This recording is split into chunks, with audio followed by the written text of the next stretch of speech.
Herkese selam değerli arkadaşlarım, hepiniz YouTube kanalıma hoş geldiniz. Yeni bir videoyla daha sizinle birlikteyim. Bugünkü videomuzun konusu 10 adet emülatör derledim değerli arkadaşlarım. Bu emülatörler ne işe yarıyor hemen size kısacası bir özetleyeyim. Bu emülatörleri mobil cihazlarımıza yani telefonlarımıza yükleyip konsol oyunlarını da yükleyip oynayabileceğimiz emülatörler, tam 10 tane konsol emülatörü. Videomun detaylarına geçmeden önce ben bu emülatörü şu eksende değerlendiriyorum. Özellikle futbol oyunları, yani konsollarda oynayabileceğimiz futbol oyunları üzerinde değerlendiriyorum. Misal PES gibi, FIFA gibi oyunları ben deneyimliyorum.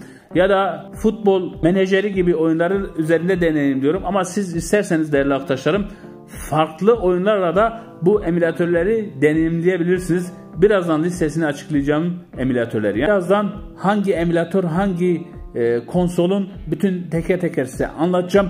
Bu emülatörlerle ilgili birkaç tane de videom var. Özellikle cihazların desteklediği emülatörlerle ilgili videolar çektim. Onlar da YouTube kanalımızda mevcut. Onları da size göstereceğim değerli arkadaşlarım. Kısaca şöyle değinmek gerekirse bu 10 emülatörün arasında hala betada olan ve geliştirilenler de var. Ve şu an betasını bitirmiş, yani full sürümleri çıkmış versiyonlar da Google Play Store'da mevcut değerli arkadaşlarım. Şimdi birazdan bunların hepsini teker teker size anlatacağım.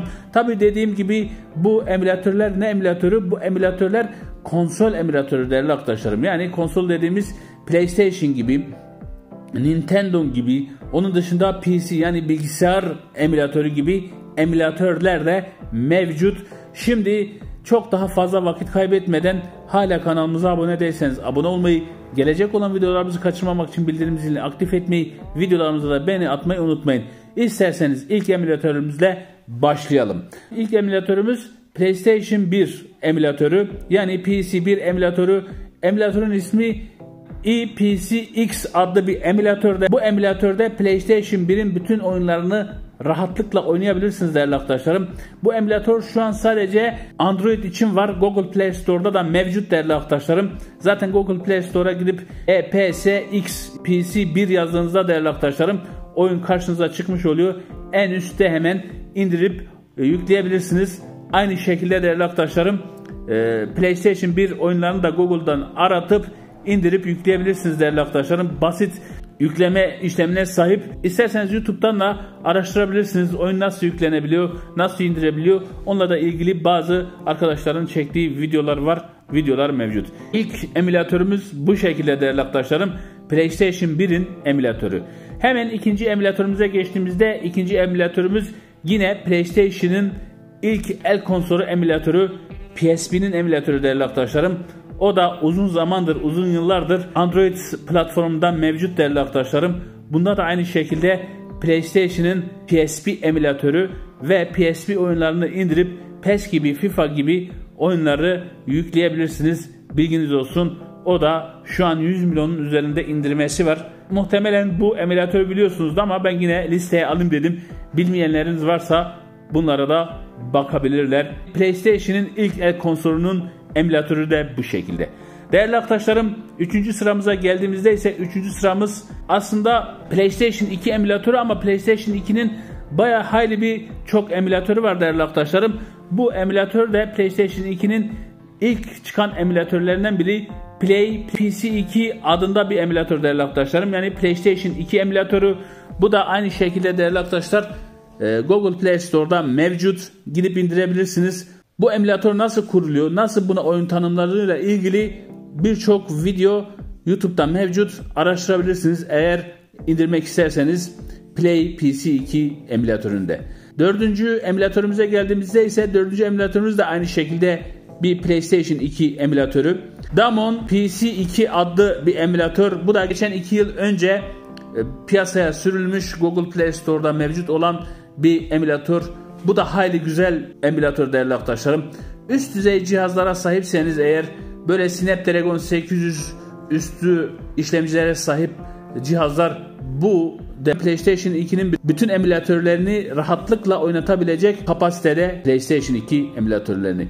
4. sıradaki emülatörümüz de Damon PC2 Google Play Store'da mevcut değerli arkadaşlarım. Damon PC2 yazmanız yeterli. Google Play Store arama çubuğuna karşınıza çıkar, indirir ve yüklersiniz. Bu emülatörle de ilgili de kurulum videoları YouTube'da mevcut. Araştırıp bulabilirsiniz. Ben yine fırsat bulursam bu emülatörlerle ilgili de yine kurulum videoları çekerim. 5. sırada da değerli arkadaşlarım yine aynı şekilde PlayStation 2'nin emülatörü var. Aterix X2 adlı bir emülatör. Geçen sene bu emülatör beta'daydı. Yeni birkaç aydır değerli arkadaşlarım Google Play Store'da da artık mevcut. Google Play Store'da bulabilirsiniz bu Aterix X2 PC emülatörünü. Bu da çok güzel emülatör. Bu da dediğim gibi Snapdragon 845 ve üstü cihazlarda çok daha rahatlıkla özellikle PES gibi, FIFA gibi oyunları rahatlıkla oynayabilirsiniz. Bilginiz olsun. 5 numaralı emülatörümüz de bu şekilde Aterix X2 PC emülatörü. 6 numaralı emülatörümüze geldiğimizde ise 6 numaralı emülatörümüz Dolphin Nintendo V3D adlı bir emülatör değerli arkadaşlarım. Adında da anlaşılacağı gibi bu Nintendo'nun 3D konsolunun emülatörü değerli arkadaşlar. Yani Nintendo 3D konsolunun bütün oyunlarını oynatabilecek bir emülatör. Bilginiz olsun. Dolphin Nintendo V3D emülatörü de aynı şekilde Google Play Store'da mevcut. Bunun da aynı dediğim gibi kurulum videoları yabancı kanallara ve yerli kanallarda da YouTube'da mevcut değerli arkadaşlarım. Gidip izleyip kurmak istiyorsanız kurabilirsiniz, bilginiz olsun. Hemen 7. emülatörümüze geçiyoruz. 7. emülatörümüz Edgar PC emülatörü değerli arkadaşlarım. Adında da anlaşılacağı gibi PC yani bilgisayar emülatörü. Özellikle PES gibi, FIFA gibi böyle Windows 7'ye uyumlu olan birçok oyunu oynatabilecek bir emülatör. Bu da bir önceki bahsettiğim emülatörler gibi Snapdragon 845 ve üstü işlemcilerin kaldırabileceği bir emülatör. Yani Android'li cihazlarınızda rahatlıkla oynayabileceğiniz bir Edgar PC emülatörü değerli arkadaşlarım. Bu da benim kendi hazırladığım bir videom var kurulumla ilgili. Onu da video açıklama kısmına bırakacağım. Daha doğrusu benim bu birçok emülatörle ilgili kurulum videolarım mevcut. Onları video açıklama kısmına bırakacağım değerli arkadaşlarım teker teker. Onların hepsine de bakabilirsiniz. Bu emülatörümüz de aynı bir şekilde kurulumla ilgili video mevcut. Onu da video açıklama kısmına bırakacağım. Gidip izleyebilirsiniz bu PC emülatörünü. 8. sıraya geldiğimizde ise 8. sırada Vita 3K adlı PlayStation Vita'nın yani PlayStation'ın ikinci el konsoluna ait bir emülatör. Bunun kurulumlarıyla ilgili bir video mevcut. Onu da video açıklama kısmına bırakacağım. Bunu da PlayStation Vita'nın adında da anlaşılacağı gibi PlayStation Vita'nın oyunlarını rahatlıkla oynayabilirsiniz. Geçen gün de bir denedim. Bu emülatör hala gelişim aşamasında değerli arkadaşlarım. Hala beta'da ama şu an indirip yükleyebiliriz. Onun dışında oyunlarını da indirip yükleyebilirsiniz. PES gibi, FIFA gibi oyunlarını da indirip yükleyebiliriz ve oynayabiliriz. Şu an tam böyle randımanlı çalışmıyor ama yine de bazı tecrübe edilebilecek şekilde görseller sunabiliyor. En azından merak giderebilecek şekilde şu an görseller sunulabiliyor değerli arkadaşlarım. Vita 3K PlayStation Vita emülatörü. Bunu da dediğim gibi kurulum videosu kanalımda mevcut. Gidip izleyebilirsiniz. Özellikle video açıklama kısmına bırakacağım. Oradan izleyebilirsiniz. Ve kurulmak istiyorsanız da o emülatörü indirip kurabilirsiniz. 9. sıraya geldiğimizde ise 9. sıradaki emülatörümüz Nintendo Switch'in emülatörü. Skyline adlı bir emülatör değerli arkadaşlar. Bu da hala gelişim aşamasında. Bununla ilgili şu an değerli arkadaşlar tam randımanlı olarak bir sonuç alamadığım için bir kurulum falan yapamadım. Çünkü bizim ilgi alanımız futbol oyunları olduğu için ben PES'i, FIFA'yı indirdim yükledim ama çalıştırmadı değerli arkadaşlarım. Tahmin etsem biraz daha düşük oyunları çalıştırabilir. Ama o da bizim ilgi alanımıza düşmediği için ben herhangi kurulumla ilgili bir video falan çekmedim.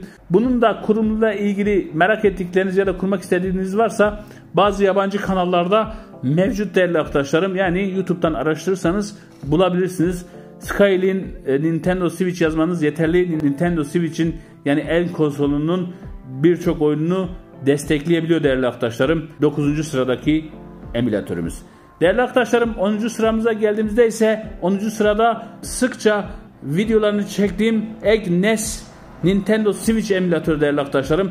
Biliyorsunuz en randımanlı çalışan emülatörlerden biri. Tabii ki Snapdragon 845 ve üstü işlemcilere sahip olan cihazlarda rahatlıkla oynayabiliyorsunuz. Misal 15 GB'lık FIFA 2023 versiyonunu, yani Nintendo Switch versiyonunu indirdim. Benim cihazımda rahatlıkla oynadım. Bu emülatör de şu an gelişim aşamasında olduğu için bazı renk değişikliklerinden dolayı keyif kaçırıyor. Yoksa onun dışında çok rahatlıkla, hiç kasmadan, donmadan oynayabiliyorsunuz. Misal FIFA 2023'ü dediğim gibi en son sürümünü indirdim, yükledim. Hatta videolarımda mevcut. Video açıklama kısmına bırakacağım o videolarımda. Hatta kurulum videom da mevcut. Onu da video açıklama kısmına bırakacağım. Kurulumunu merak eden arkadaşlarımız gidip kurulumunu da yapabilirler. Şunu söyleyeyim size. Dediğim gibi Snapdragon 845 ve üstü işlemcilerin kaldırabileceği bir emülatör değerli arkadaşlarım. Nintendo Switch'in ek NES emülatörü. Bilginiz olsun. 10. emülatörümüz de bu şekilde değerli arkadaşlarım. Tabii ki bizim ilgi alanımız dediğim gibi futbol oyunları olduğu için ben özellikle bu emülatörlere futbol oyunları ekseninde bakıyorum değerli arkadaşlarım. Siz farklı oyunlardan hoşlanırsanız, yani daha grafikleri düşük, daha rahat oynatabilecek oyunları da indirip deneyimleyebilirsiniz. Bilginiz olsun. Umarım listem ve videom hoşunuza gitmiştir. Listem ve videom hoşunuza gittiyse kanalıma abone olmayı, videolarımı beğenmeyi unutmayın. Bir sonraki videoda görüşmek üzere. Hoşça kalın.